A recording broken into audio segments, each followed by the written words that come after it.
हम अमन चाहते हैं मगर जुल्म के खिलाफ। हम अमन चाहते हैं मगर जुल्म के खिलाफ। अगर जंग लाजमी है तो फिर जंग भी नहीं। सभा के साथियों इकट्ठा हो गए, अपनी गौरवशाली सेना के सम्मान में आज ये जो सभा आयोजित की गई है वो न सिर्फ उनका हौसला बढ़ाने के लिए सभा आयोजित की गई है, बल्कि भारत की आजादी के बाद से लेकर के अब तक जो कुर्बानियां हमारे सेना के शहीदों ने, हमारे सेना के सिपाहियों ने, हमारे सेना के साथियों ने भारत की सरहदों की हिफाजत करते हुए दी है, उसको श्रद्धांजलि देने का, उसको नमन करने का, उसको खराज अकीदत पेश करने का दिन है। इसलिए आज ये सभा आयोजित की गई है।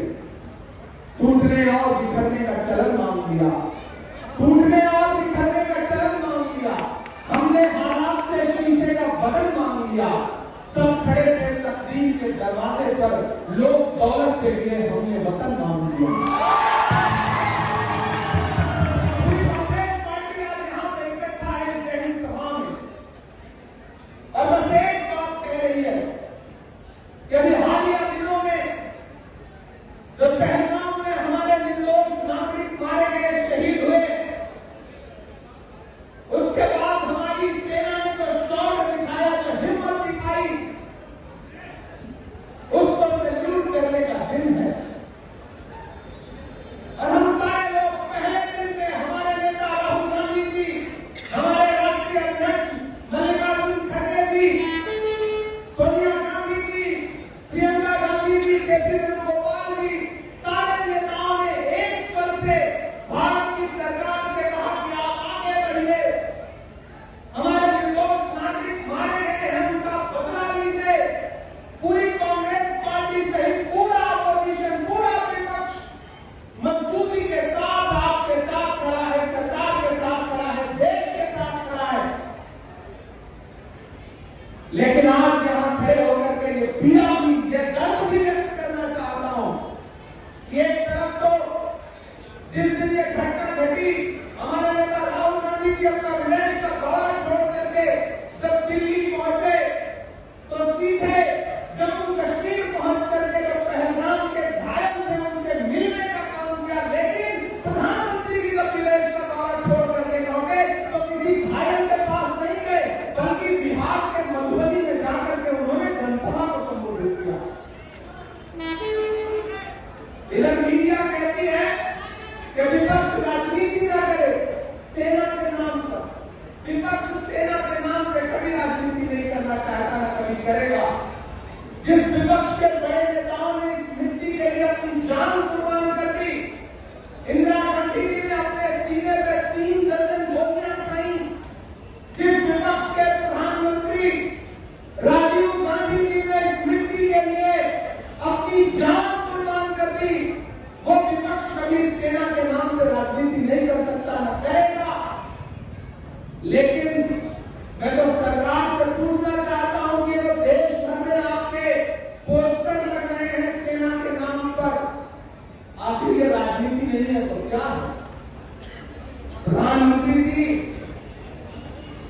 मैं तो आपसे कहना चाहता हूं कि हमारी सेना के शौर्य को तो पूरा भारत सलाम कर रहा है, पूरी दुनिया सलाम कर रही है। जब पूरा भारत इस इंतजार में था कि पीओके हमारा होने वाला है, जब पूरा भारत इस इंतजार में था कि बलूचिस्तान अलग होने वाला है, ऐसे में अमेरिका में बैठे हुए फूफा ने आपसे क्या कह दिया कि आपने सीज़फायर का ऐलान कर दिया। जब पूरा देश उस पड़ोसी मुल्क में आतंक पर फायर था, गुस्से में था, ऐसे में कौन सी मजबूरी थी कि डीजीएमओ ने आपसे बात की, यहां बात की और एक झटके में सीज फायर हो गया। और सीज फायर का ऐलान आपने नहीं बल्कि अमेरिका में बैठे हुए ट्रंप ग्रुप ने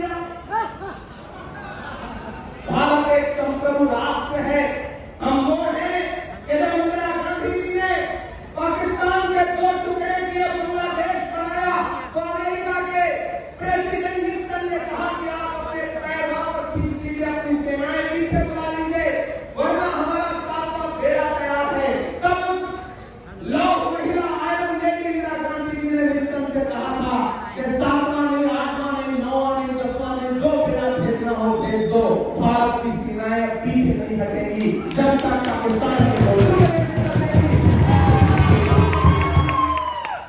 मैं आज सुन रहा था प्रधानमंत्री जी गुजरात में गए भाषण देने के लिए और वहां कह रहे हैं कि उस समय इंदिरा गांधी जी ने 90,000 सैनिकों को छोड़ दिया, अगर मैं उस समय होता तो न छोड़ता।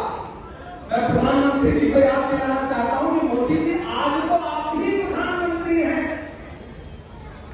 जब पूरा देश इंदिरा गांधी को याद कर रहा है, ऐसे वक्त में आपके झारखंड का एक सांसद इंदिरा गांधी जी के व्यक्तित्व पर कीचड़ उछालने का काम कर रहा है। नाम लेने का नहीं, आप जान जाने के मैं निशिकांत दुबे की बात कर रहा हूं।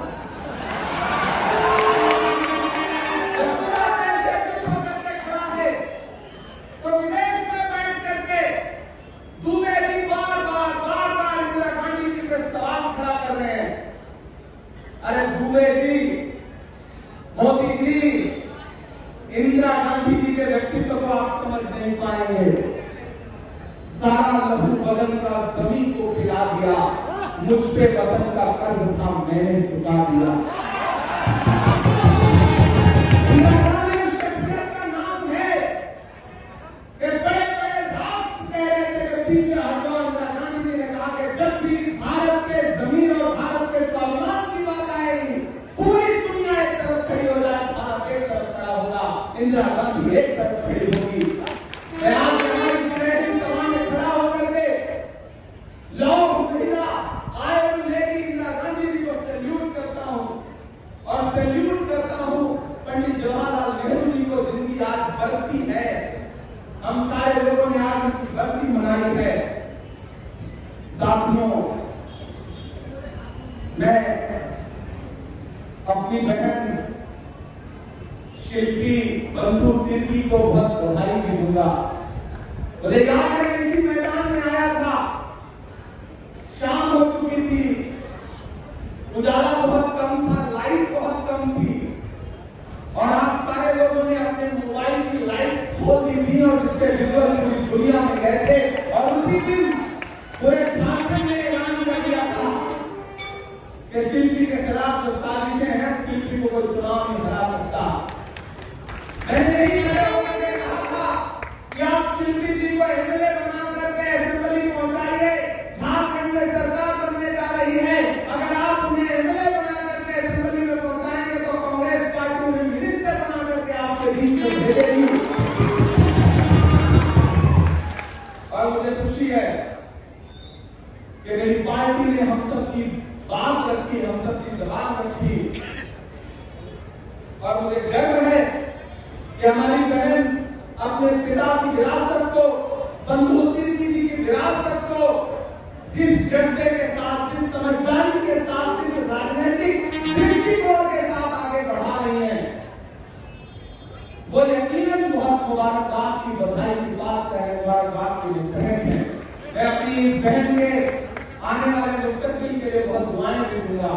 बहुत लंबा रास्ता है और रास्ता बहुत रोशन है।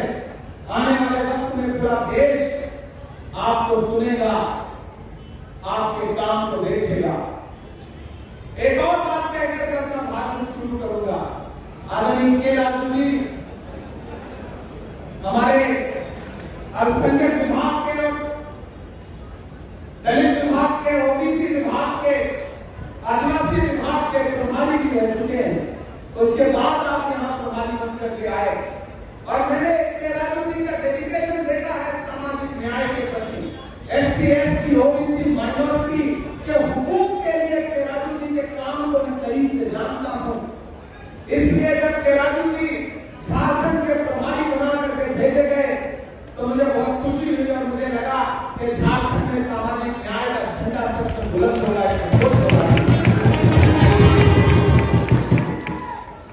यहाँ हमारे मीडिया के साथ भी बैठे हैं, वो दिन याद है रात में जी न्यूज वाले इस्लामाबाद पे कब्जा कर रहे थे, कर चुके थे, आज तक वाले लाहौर में कर चुके थे, न्यूज 18 वाले कराची पे कर चुके थे। वो एक ज्यादा चिल्लाने वाला चैनल है, वो चाइना तक पहुंच गए थे। उस रात हमें लगा था कि चलो आज से मामला निपट गया, तो अखंड भारत लेकिन जब हम सुबह उठे तो पता चला कि हमारे चैनलों ने यूं ही खबरें चला दी थी, बड़ा नुकसान माली कर रहे हैं, बड़ा नुकसान माली कर रहे हैं, चमन फूलों से खाली कर रहे हैं, जिन्हें सच्चाई कहनी चाहिए थी वही सबक दलाली कर रहे हैं।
लेकिन मेरे भाई जो काम देश के प्रधानमंत्री को करना चाहिए था वो काम तो राहुल गांधी जी कर रहे हैं।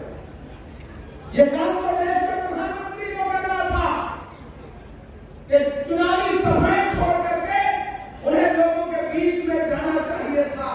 लेकिन आपको पता है कि पिछले 1 महीने में प्रधानमंत्री जी ने कहां सभाएं की है।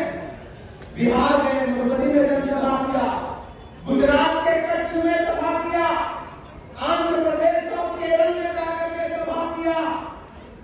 लगातार सभाएं कर रहे हैं, लेकिन हमारे प्रधानमंत्री जी के पास न तो पीड़ित परिवार के लोगों से मिलने का समय है, न पीड़ित परिवारों का अपमान करने वाले अपने नेताओं के खिलाफ कार्रवाई करने का साहस है। मैं गया हूं साथियों, बिहार में छपरा में शहीद हुए बीएसएफ के सब इंस्पेक्टर मोहम्मद इम्तियाज के परिवार से मिलने गया था। मैं गया था गोपालगंज बिहार के शहीद राम बाबू जी के अंतिम संस्कार में शामिल होने के लिए मैं गया था। मैं गया था बंगाल के नदिया में शहीद हुए झंडू अली शेख जो बीएसएफ के जवान हैं, उनके परिवार से मिलने के लिए गया था। मैं उनके परिवार के लोगों को अपने सीने से लगा करके उनके आंसू पोंछ करके यहाँ आया हूँ। लेकिन मुझे बहुत अफसोस के साथ कहना पड़ रहा है कि जो पहलगाम में निर्दोष मारे गए थे, न तो उनके परिवार से मिलने के लिए, न पहलगाम के बाद पाकिस्तान की नापाक गोलाबारी के बाद जो पुंछ में हमारे नागरिक शहीद हुए उनसे मिलने के लिए, न सेना के जो जवान सरहदों की हिफाजत करते हुए शहीद हुए उनके परिवारों के आंसू पोंछने के लिए, न तो हमारे प्रधानमंत्री जी के पास समय है, न भाजपा के नेताओं के पास समय है। उल्टा उनको अपमानित करने की कोशिश की जा रही है। भाजपा के नेताओं में होड़ लगी है कि कौन कितना सेना को अपमानित कर सकता है, कौन कितना शहीदों को अपमानित कर सकता है। एक मंत्री मध्य प्रदेश में खड़ा होकर के कहता है कि कर्नल जोफिया कुरैशी तो आतंकियों की बहन है। एक उनका उप मुख्यमंत्री कहता है कि भारत की सेना तो मोदी के चरणों में नतमस्तक है।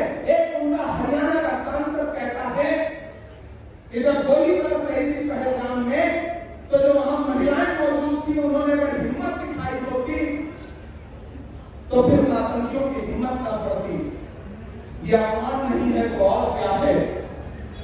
साथियों, हम अमन चाहते हैं मगर जुल्म के खिलाफ अगर जंग लाजमी है तो फिर जंग भी सही। ये सर की जंग है ना जमीनों की जंग है। ये जंग है बका के उसूलों के वास्ते। जो खून हमने नजर दिया है जमीन को, वो खून है गुलाब के फूलों के वास्ते। फूटेगी सुबह अमन लहू रंग भी सही, अगर जंग लाजमी है तो फिर जंग भी सही।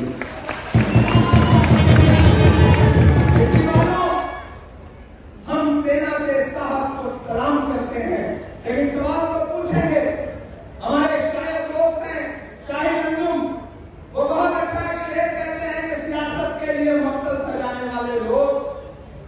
सियासत के लिए मकसद सजाने वाले लोग, मुसाफिरों के लहू को बहाने वाले लोग, ये कौन लोग थे आखिर, कहां से आए थे?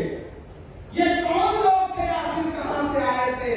वतन में मौत के ताजिर कहां से आए थे? दरिंदगी को सहारा कहां से मिलता है? दरिंदगी को सहारा कहां से मिलता है? सितमगरों को इशारा कहां से मिलता है? सवाल ये भी कभी अपने आप से पूछो, लहू बहाने से होता है फायदा किसको? हमारी किस पे हिफाजत की जिम्मेदारी थी? हमारी किस पे हिफाजत की जिम्मेदारी थी? कोई बताए हुकूमत कहां हमारी थी? दरिंदे खून से कब तक हमारे खेलेंगे? हम और कब तक आतंकवाद झेलेंगे? बताओ अहले कर्म बंद क्यों नहीं होता? ये कारोबारे सितम बंद क्यों नहीं होता? हमारे आंसू यहाँ अर्ज़े हाल किससे करें? हमारे आंसू यहाँ अर्ज़े हाल किससे करें? जवाब किससे मिलेगा? सवाल किससे करें? हम सवाल करते हैं, तो एक टीम बैठी है तो देशद्रोही का कमरा लेने के लिए उसके पास सर्टिफिकेट तैयार खड़ा है, जिन्हें तिरंगे से नफरत है, अपना झंडा प्यारा है, गांधी का कातिल अब भी जिनकी आंखों का तारा है, शर्मनाक इतिहास है जिनका अंग्रेजों से यादी का, वो हमको बांट रहे हैं सर्टिफिकेट गद्दारी का। दिल्ली वालों, रांची वालों, झारखंड वालों, सबसे पहले तो मैं पूरे झारखंड को सलाम करूंगा कि चुनाव के बाद पहली बार आपके बीच में आया। पूरी ताकत लगा दिया था भारतीय जनता पार्टी ने यहां सरकार बदलने के लिए। आपके बदलते मुख्यमंत्री को जेल भेज दिया, सरकार को गिराने की साजिशें की गई, लेकिन उसके बावजूद आज जब मैं फ्लाइट पे था तो पूर्व मुख्यमंत्री चंपई सोरेन जी उस फ्लाइट से आ रहे थे। नहीं, मैंने उनसे कुछ नहीं, बस मैंने दुआ सलाम की, दुआ ही सलाम कर सकता हूं। सोचिए कितनी साजिशें की गई, लेकिन भला हो झारखंड की जनता का, जिसने दिल्ली के सपनों को खंड खंड कर दिया और झारखंड को बचा लिया। बड़ी कोशिशें थी, बड़ी साजिशें थी, बड़ी नफरतें थी। वो असम से मुख्यमंत्री यहां छोड़े गए थे जो सुबह शाम जिस भाषा का इस्तेमाल कर रहे थे वही भारतीय जनता पार्टी का चरित्र है। लेकिन यहाँ के आदिवासी भाइयों ने, मुस्लिम समाज के लोगों ने, ओबीसी समाज के लोगों ने, महिलाओं ने, नौजवानों ने, अमरों ने, पिछड़ों ने, दलित भाइयों ने, सबने एक स्वर में कहा कि दिल्ली कितनी भी कोशिश कर ले, ये झारखंड है, ये भगवान बिरसा मुंडा की सरजमीन है। जब अंग्रेजों की ताल यहाँ नहीं गली तो यहाँ मैं अंग्रेजों की ताल की नहीं गली। आपने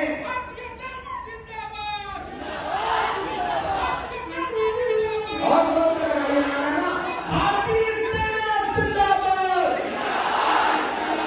इंडियन आर्मी जिंदाबाद, भारतीय सेना जिंदाबाद, इंडियन आर्मी जिंदाबाद। ये आपके नारे, ये गगनचुंबी नारे इस बात के गवाह हैं कि कांग्रेस पार्टी के एक एक शख्स की रगों में गर्म सिंदूर नहीं, भारत की मोहब्बत बहती है, यहाँ की वतन परस्ती का लोग है। हम सेना के नाम पे राजनीति नहीं करते हैं। राहुल गांधी जी ने जिस संजीवनी के साथ इस सरकार का इस मुद्दे पर समर्थन किया है वो बिरला है, वो अपने आप में इस बात का सबूत है। आने वाली नस्लें इस बात को याद रखेंगी। याद करिए, जब मुंबई में अटैक हुआ था उस समय यूपीए की सरकार थी, कुछ आतंकवादी पकड़े गए थे, हमारे लोग शहीद हुए थे। मैं याद दिलाना चाह रहा हूं कि मोदी जी आज तो आप ही वहां हमारे हैं, प्रधानमंत्री नरेंद्र मोदी जी वहां प्रेस कॉन्फ्रेंस करने के लिए पहुंचे थे। आंसू नहीं पहुंचा था, उन्होंने राजनीति की थी, लेकिन पूरी कांग्रेस पार्टी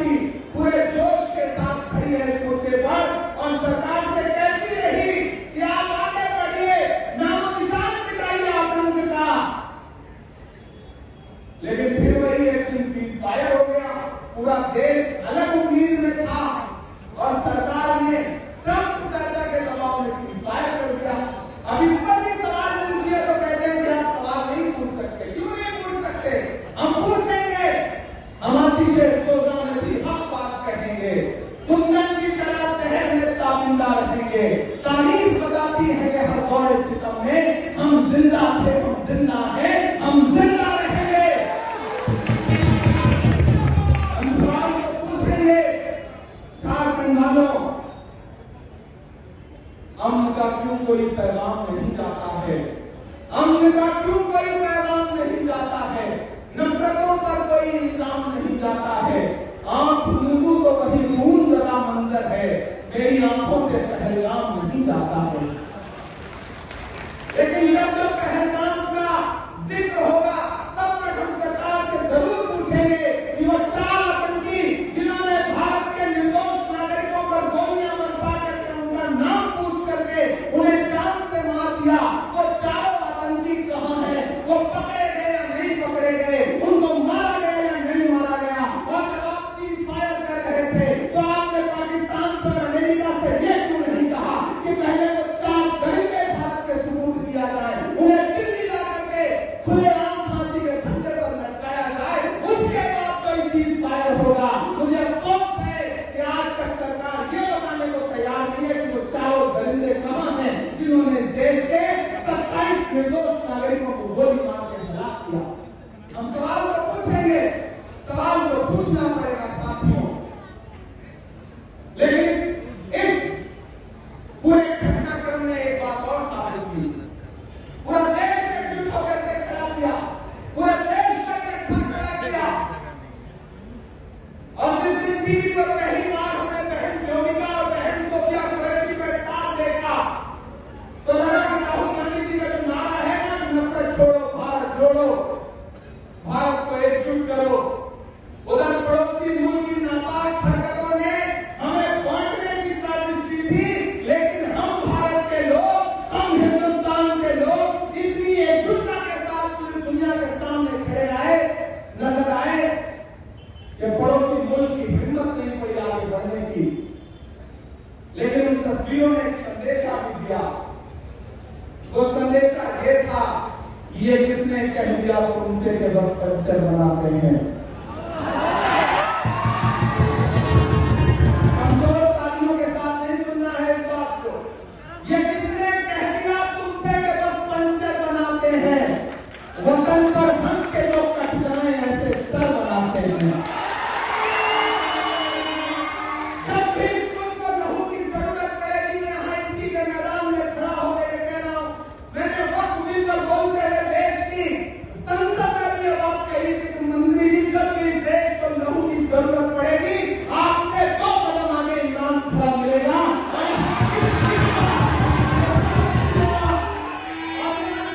साबित होता जा रहा है, हम खून की किस्तें तो कई दे चुके, लेकिन ऐसा के वतन कर्ज अदा क्यों नहीं होता? मैं तो सरकार से कहना चाहता हूं कि ये लोग सोशल मीडिया पे नफरतों की बातें करते हैं, ये जो पहचान देख करके, कपड़े देख करके लोगों के साथ पूरा सुलूक करते हैं, भारत के नागरिकों को बांटने की साजिश करते हैं, उन नफरत वाले लोगों पर लगाम लगाइए, क्योंकि हम ऐसे समाज का हिस्सा है कि जब ब्रिगेडियर उस्मान को इस देश के लिए खून देने की जरूरत पड़ी तो ब्रिगेडियर उस्मान सबसे आगे खड़े हुए। नौशेरा के शेर ने अपनी जान कुर्बान कर दी, लेकिन भारत की सरहदों पर आंच नहीं आने दी। हम सैल्यूट करते हैं वीर अब्दुल हमीद को कि जब पैटर्न टैंक लेकर के पाकिस्तान सोच रहा था कि वो भारत की सरहदों का नुकसान कर लेगा, तो गाजीपुर का एक लाल आगे बढ़ा, अपनी जीप उठाई, उस पर अपनी गन लेकर के बैठा और उसने कहा कि लोहे के बने हुए पाकिस्तान के पैटर्न टैंक अब्दुल हमीद के हौसले से बड़े नहीं है, और एक साथ 6 पैटर्न टैंकों को तोड़ने का काम किया और पाकिस्तान की हिम्मत को तोड़ने का काम किया। जब भी देश को लहू की जरूरत पड़ती है, कभी ब्रिगेडियर उस्मान बन करके, कभी अब्दुल हमीद बन करके, तो कभी कर्नल सोफिया बन करके, कभी योगिका सिंह बन करके, कभी कैप्टन मनोज पांडे बन करके, इस देश के सर्व समाज के लोग भारत की सरहदों की हिफाजत के लिए खड़े मिलेंगे। इसलिए सरकार में बैठे हुए लोगों आपसे गुजारिश है कि ऑपरेशन सिंदूर की क्रेडिट भारत की सेना को जाती है, प्रधानमंत्री जी के पोस्टरों को नहीं जाती है, भाजपा को नहीं जाती है। इसलिए ये पोस्टर लगाना बंद करिए। विपक्ष आपको सेना के नाम पे वोट नहीं मांगने देगा। विपक्ष खड़ा होकर के सवाल पूछेगा। विपक्ष सवाल पूछेगा कि वो चारों दरिंदे कब वापस आएंगे, कब उनको ला करके खुलेआम फांसी के फंदे पर लटकाया जाएगा। विपक्ष सवाल पूछेगा कि भारत जो एक संप्रभु राष्ट्र है, ऐसी कौन सी मजबूरी थी कि सीज फायर की सूचना ट्रंप ने दुनिया को दी। विपक्ष सवाल पूछेगा। विपक्ष सवाल पूछेगा कि जब रात के 8 बजे प्रधानमंत्री जी देश को संबोधित करने जा रहे थे, तो उससे आधे घंटे पहले ट्रंप ने दुनिया को संबोधित करके बताया कि हमने व्यापार के दबाव में सीज फायर करवाया। मेरे भाइयों, सवाल तो इन सारी चीजों पर बनता ही है और हम सवाल पूछेंगे ही। आखिर में आपने पिछले कई घंटे से बहुत भाषण सुने। हाँ, मैं तो अभी कहाँ जा रहा हूँ, इतनी जल्दी जाऊंगा थोड़ी मैं शायद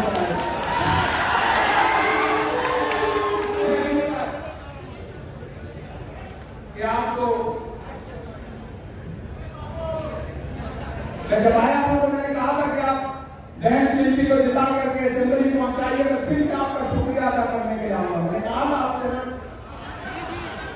और पूरे झारखंड में सबसे पहले मैं कहीं आया तो इटकी के लोगों से मिलने के लिए आया। ये इटकी के लोगों से मोहब्बत है, मांडर के लोगों से मोहब्बत है।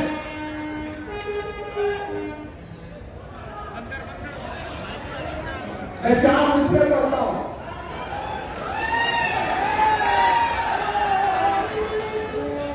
कि मेरा मस्कन मेरी जन्नत को सलामत रखना। हम दुआ कर रहे हैं यहाँ झारखंड में खड़े होकर के, इटकी में खड़े होकर के, आप सारे लोगों के समर्थन के साथ। मुझे खुशी है बंधु भाई, आपका तो नाम ही बंधु है। बंधु का मतलब ही भाई, और हमारे आपके बीच में जो बंधुओं वाला नाता है, एक बात क्या बधाई तो आपको बनता है बंधु भाई कि आपने अपनी बिटिया की परवरिश इतनी शानदार की है और उसको सोशल जस्टिस और राजनीति की ऐसी शानदार समझ आपने दी है कि ये बेटी पूरी दुनिया में आपका नाम रोशन करेगी। ये आपको मेरा मस्कन मेरी जन्नत को सलामत रखना।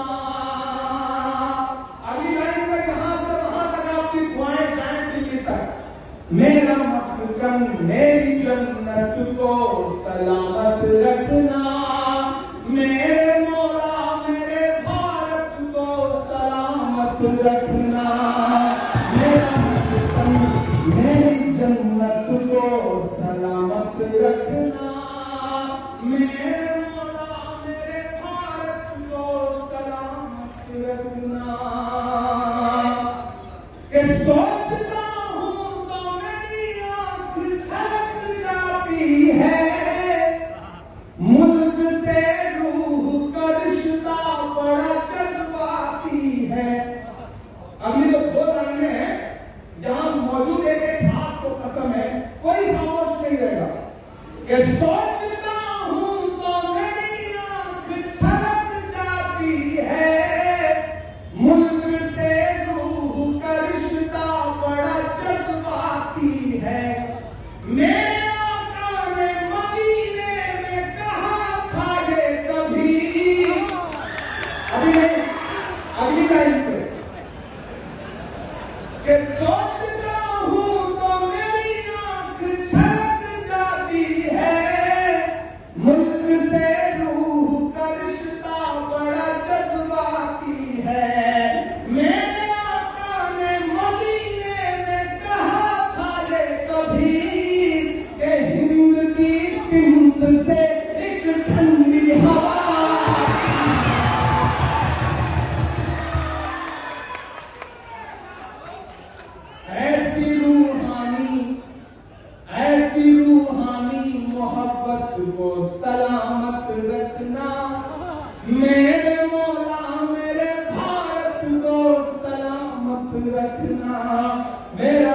मस्कन मेरी जन्नत को सलामत रखना।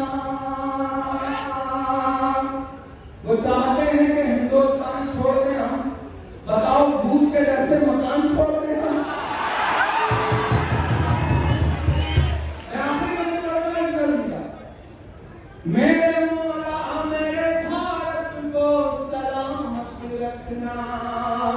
और तमाम नफरत वाली ताकतों के नाम जिन्हें कर्नल सोफिया कुरैशी का बलिदान और कर्नल सोफिया कुरैशी की मुल्क के लिए वतनपरस्ती जिन्हें चूमती हो, जिन्हें हर दिन किसी इमरान से, किसी अनवर से, किसी मंजूर से सवाल पूछना हो, जिन्हें हर दिन कपड़े देख करके वतनपरस्ती नापनी हो, मैं उन तमाम लोगों के नाम जहां खड़ा होकर के इस जय हिंद सभा में शेर करता हूं कि तूने नफरत का जो बाजार सजाया हुआ है, तू ये कहता है मुसलमान पराया हुआ है।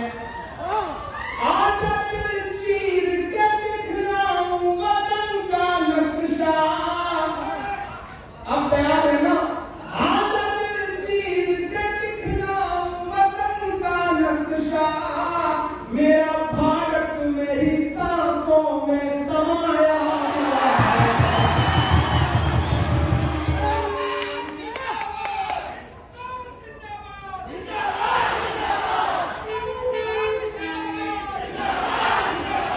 इतनी पाकीज़ा इबादत को सलामत रखना।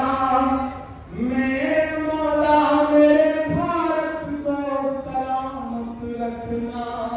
मेरा मस्कन मेरी जन्नत को सलामत रखना।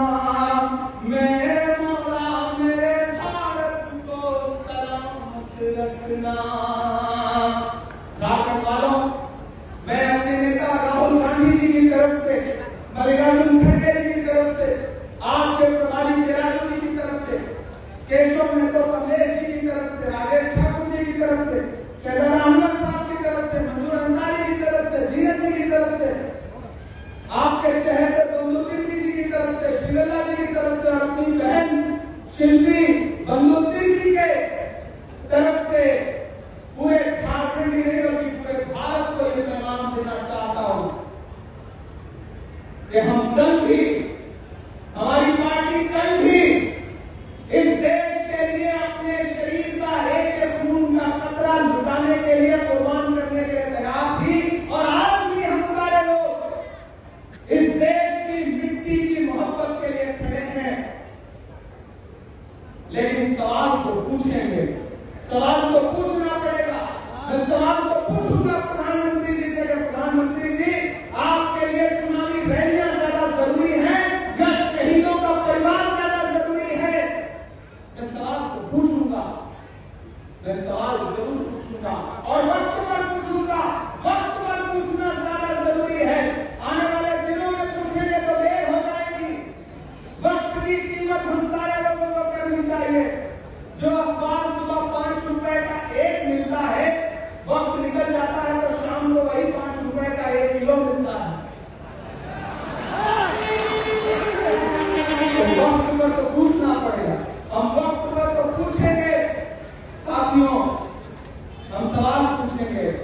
मुझे याद है कि राजनीति में गया था छपरा, जब शहीद इम्तियाज के परिवार से मिलने, तो उनका एक 25 साल का बेटा है जिसका नाम भी इमरान है। मैं जब उससे मिलने गया तो उसने अपने दोनों हाथों से मेरे दोनों हाथ पकड़े और रोते हुए कहा कि मेरे पापा इस देश की मिट्टी के लिए शहीद हो गए। मुझे अपने पापा पर बहुत प्राउड है, फख्र है।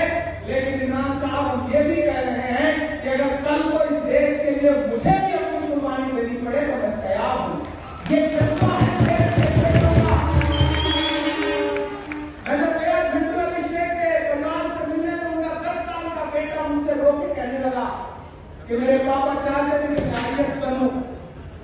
अगर मेरा एडमिशन सैनिक स्कूल में हो गया तो मैं अपने पापा की ख्वाहिश पूरी करूंगा और इस देश की सेवा करूंगा। जब मैं राम बाबू जी के परिवार के पास गया तो उनका परिवार भी रोते हुए यही कह रहा था कि हमारा एक बेटा तो शहीद हो गया, लेकिन अगर देश को जरूरत हो तो हमारे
मुख्यमंत्री जी से राजेश ठाकुर जी के साथ मिला था और मुख्यमंत्री जी ने कहा था कि हमने बिल गवर्नर के पास भेजा है, वो बिल अप्रूव हो जाएगा।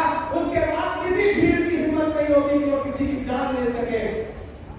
लेकिन भाजपा के गवर्नर साहब वो बिल पारित नहीं कर रहे, बल्कि उसे ठंडे बस्ते में डाल दिया है। मेरी केलारू जी से बात हुई है, मैं अपने प्रदेश अध्यक्ष जी से अनुरोध करूंगा, बंधु जी से भी अनुरोध करूंगा, शहजादा से भी, मंजूर भाई से भी, जीवन जी से भी, राजेश भाई जी से भी, सुरेश बैठा जी से भी, शिल्पी जी से भी, कि हम सबको एक बार फिर से एक प्रतिनिधिमंडल के साथ मुख्यमंत्री जी से मिलना चाहिए और ये कहना चाहिए कि अब यहाँ इंडिया गठबंधन की सरकार है, यहाँ किसी निर्दोष की मौत नहीं होने देंगे।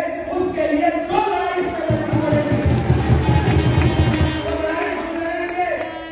यहाँ किसी को पुलिस थाने में ले जाकर के टॉर्चर चैम्बर बना करके उसे जान से मारने की इजाजत नहीं दी जा सकती, वरना हमारी सरकारों में और बाकी सरकारों में क्या फर्क रह जाएगा। हमें इस बात की लड़ाई लड़नी पड़ेगी और हम इस लड़ाई को लड़ेंगे। कांग्रेस पार्टी सामाजिक न्याय के मुद्दे पर इस झारखंड की आवाम के साथ खड़ी है। राहुल गांधी का जो वादा है वो राहुल गांधी का वादा है, उस वादे को निभाने के लिए हम लोग लड़ाई लड़ेंगे। राहुल गांधी जी ने देश की संसद में कहा था कि सरकार भले मोदी जी की है, लेकिन सिस्टम हमारा है, हम जातिगत जनगणना करवा के रहेंगे। और आपको याद है कि नरेंद्र मोदी जी को जातिगत जनगणना का ऐलान करना पड़ा, ये राहुल गांधी जी की हिम्मत है, ये राहुल गांधी जी की राजनीति है। उसके सामने झुकना पड़ा और आगे भी झुकना पड़ेगा। तो साथियों, एक बार फिर से जय हिंद सभा में भारतीय सेना के सम्मान में आए हुए झारखंड के हजारों लोगों को जो दोपहर 1 बजे से पिछले 5.5 घंटे से यहाँ मौजूद हैं, मैं उन सब का शुक्रिया अदा करता हूँ। और बंधु तिर्की जी को, शिल्पी जी को, मंजूर जी को, जीवन जी को, अल्पसंख्यक विभाग के साथियों को, सबको एक शानदार जय हिंद सभा की मुबारकबाद देता हूं, बधाई देता हूं और आप सबसे ये कहता हूं कि फिर से सामाजिक न्याय की लड़ाई के लिए तैयार रहिए। इस लड़ाई को कांग्रेस को एकजुट करके लड़ना पड़ेगा और हम लड़ेंगे, पूरे देश में लड़ेंगे, झारखंड में भी इस लड़ाई को लड़ने का काम करेंगे। आखिर में मुझे खुशी है कि आदरणीय प्रभारी जी, केलारू जी यहाँ पर सरना कोड लागू करने के लिए लगातार दबाव बना रहे हैं, लगातार प्रोटेस्ट कर रहे हैं, राजभवन का घेराव कर रहे हैं। तो झारखंड वासियों, आप निश्चिंत रहिए, यहाँ पर झारखंड में आदिवासी समाज के लोगों के लिए सरना कोड भी लागू होगा और मॉब लिंचिंग का भी विवाद होगा। न तो गवर्नर जी रोक पाएंगे, न प्रधानमंत्री जी रोक पाएंगे, क्योंकि झारखंड की इंडिया गठबंधन की सरकार इस बात के लिए संकल्पित है कि जो हमारे लोग हैं, हम उनकी हिफाजत के लिए, उनकी सुरक्षा के लिए, सामाजिक न्याय के प्रहरियों के लिए हम हर लड़ाई को मजबूती के साथ लड़ेंगे, ये आपको यकीन दिला रहे हैं। और आखिर में आप सबका शुक्रिया अदा करते हुए ये कहते जा रहे हैं कि शिल्पी आपकी बेटी है, आपकी बहन है, बंधु आपके भाई हैं, कमलेश जी हमारे कांग्रेस के प्रदेश अध्यक्ष हैं, केलारू जी आपके प्रभारी हैं, भाई राजेश ठाकुर जी, भाई शहजादा जी, ये सारे लोग आपके अपने हैं और साथ में मैं भी आपका अपना हूं। यहाँ इन मुद्दों में लड़ाई लड़ेंगे। आने वाले पार्लियामेंट के सेशन में मैं झारखंड के मुद्दों को लेकर के देश की पार्लियामेंट में पुरजोर तरीके से आवाज उठाऊंगा। मैं आपको भरोसा दिलाता हूँ, कहाँ हुकूमत की सौगात होगी, नए लोग होंगे, नई बात होगी, तुम्हारी मोहब्बत